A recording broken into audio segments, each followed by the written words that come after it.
it is Wednesday at 3 o'clock Eastern time, that could really mean just one thing. It's time for the goRIA live stream. And with us today, we have a real special guest, Jon Beatty, who is the COO of Schwab, I should say, Advisory Services. Jon, thanks for joining us this week. Hey, Chuck, great to be here. Thanks for having me. You bet. Now, I've been looking forward to this chat. So as those of you in the audience, I'm sure know by now, every Wednesday, 3 o'clock Eastern time, I come on, usually with a guest, and we highlight what is new on www.goria.com. And today is no exception. So we have some really great content. And this month, if you will, is how to pick a custodian month. So we have 3 or 4 articles on goria.com right now that are laser focused on what you should be thinking about when choosing a custodian. And we have Jon with us because he was kind enough to share some of his thoughts. And as the COO of Schwab Advisory Services, we thought he was the right guy to ask. So with all that said, Jon, let me kind of tee you up a little bit. And again, we want to have people go to goria.com. So we don't want to give away the full article, but give them a couple of teasers.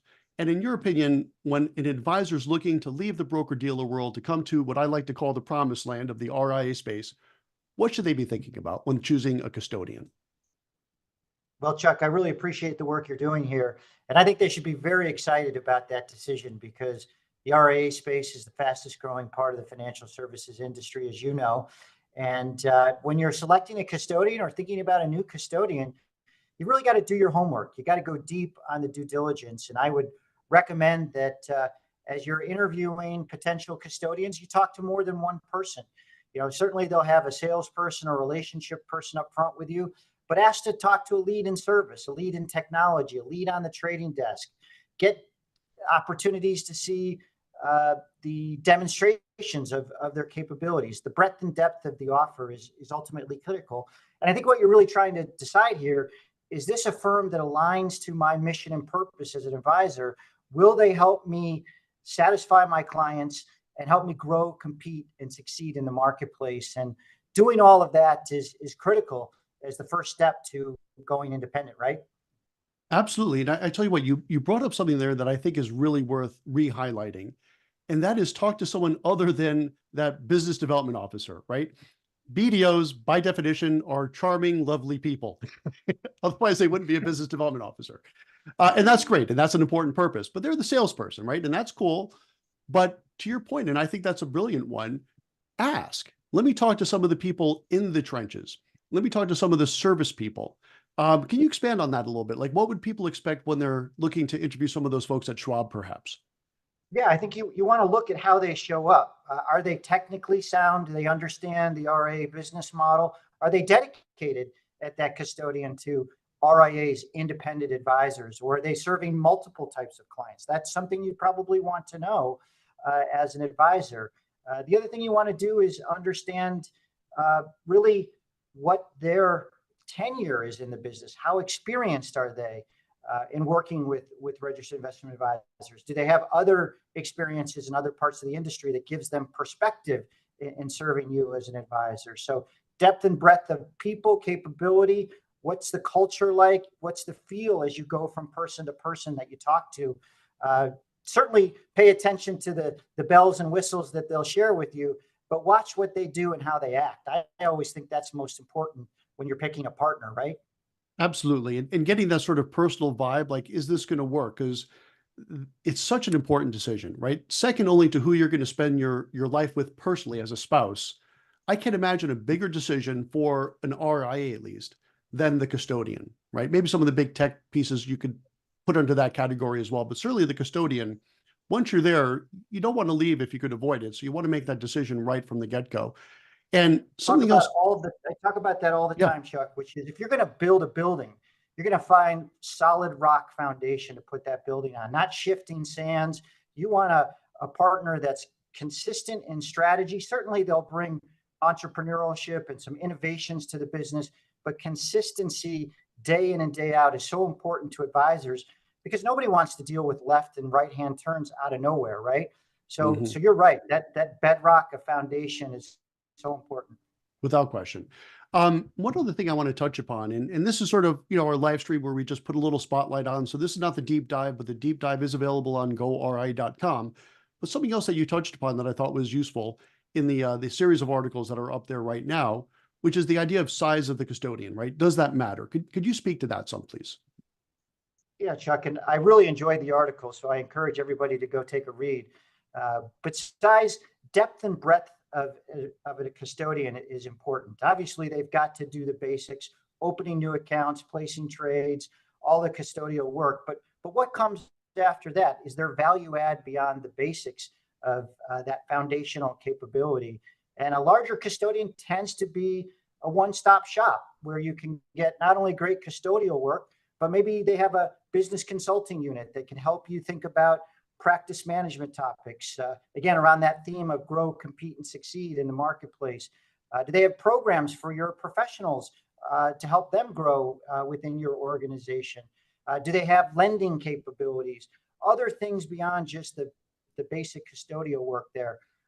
That's what we think about when we think about large custodians is that breadth and depth of capabilities. And certainly you want to see entrepreneurship within that organization. Do they disrupt the marketplace on your behalf? Do they use their scale to help you compete, either through pricing capabilities or technology, using capabilities from their broad business to help advisors differentiate in the marketplace? Absolutely. And, I'll share kind of a personal anecdote here. And John, you may or may not know this, but in addition to going RIA, which is actually my side gig, I run a firm, an SEC registered RIA called Sovereign, and Schwab is one of our custodians. And one thing I was really excited about with that TD Ameritrade merger was the access to ThinkPipes, which is, I think, some pretty cool technology. And I'm going to be very honest, like I was hearing like, oh, wait times, this and that. So I was like, all right, I really want to sign up for ThinkPipes. And normally when I do this, it's like when I'm making a doctor's appointment, I'm planning on being on hold for a while and I have all my emails teed up so I can do my emails while I'm on hold listening to that beautiful music. And I got to tell you, and this happened last week, and I called one person, they connect me to the next person, and that person set me up on the spot. I didn't have a chance to do one email. So, some of those things that you're hearing about wait times, maybe that was a while ago, but it wasn't last week. I'll tell you that. And I was very pleasantly surprised with the turnaround, because I know you guys are awfully big now, but the wait time was less than booking my dentist appointment that I'm still trying to book right now. And I think that's quite good. The trick of it that you mentioned there, Chuck, is the idea of being big and providing scale to advisors, but feeling small and intimate at the same time. Yeah. So that you're one phone call away from a resource that you need, whether it's in the moment with a client or as you're contemplating additional business capabilities. And forget about iRebal. That was a great part of the acquisition as well. And again, just about depth and breadth of services that a larger custodian can offer. And then it's the experience, right? Size is important, but how long have they been serving advisors? Is it core to their total company portfolio of approaching investors? At Schwab, we are the biggest advisory business in the industry, but we're half the firm's assets. It's a really important business at Schwab. And you would want your custodian, if they're in more than one business, to make sure that the advisor business is important to them. Absolutely. Well, I think that's a perfect place to leave it for today. And Jon Beatty, thank you so much for joining us. Thanks for having me, Chuck. Take care. Okay, you bet. And before we let the audience go, one quick reminder, 2 really cool events coming up. One is going to be in person in New York City on April 16th. And that's going to be the RIA Connect, which is going to be the Investment News' RIA Summit for the East Coast this year. And I've got the pleasure of being the chairperson of that. And I can tell you firsthand, I've been very involved with the agenda building. It's going to be fantastic. Then something else I'm exceptionally excited about, it's going to be the goRIA Virtual Masterclass. So if you're listening to this, you're probably an advisor thinking about going RIA. And this is the date you really want to mark down. June 13th, it's going to be a half-day virtual masterclass that's going to have sessions including compliance, how to start up your RIA, how to get it registered, the technology, fee-based products that don't need a Series 7, and a lot more. The registration for that will be here on goRIA.com in about 2 weeks, but for now, save the date on June 13th. So with all that said, again, John, thank you for joining us. And on behalf of goRIA, fueled by Investment News, I'm Chuck Bala. We'll see you next Wednesday, 3 o'clock Eastern Time. Take care. See you soon.